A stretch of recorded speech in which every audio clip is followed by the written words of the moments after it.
বন্ধুরা এখন ঠাটা পোড়া রোদ দিয়ে যাচ্ছি বাজার, সবজি বাজার। বাড়িতে কিচ্ছু সবজি নেই, তো চলুন। কালকে বলেছিলাম না যে দাঁতে ব্যথাটা এখনও কম হয়নি। সংসারে তো কাজ করতে হবে, বলুন।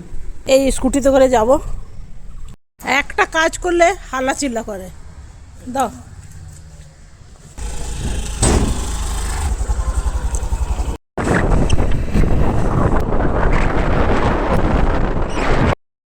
আমরা এখন মাছের বাজার চলে এসেছি, তো দেখি কি কি মাছ নেওয়া যায়। তবে চিংড়ি মাছ অল্প আমি নিয়েছি, আর এখানে মাছ বাজার হয়ে গেল। এরপরে নিয়ে নেবো সবজি। তো আমার হাজব্যান্ড এখন বাচ্চে ভেন্ডি। বন্ধুরা সবজি বাজার করে নিয়ে চলে এলাম, আর সবজি বাজার করে নিয়ে চলে এলাম। নেক্সট ভিডিওতে আপনাদের দেখাবো কি কি নিয়ে এসেছি। গালগুলো দেখছেন একদম লাল হয়ে গেছে, তো চলুন।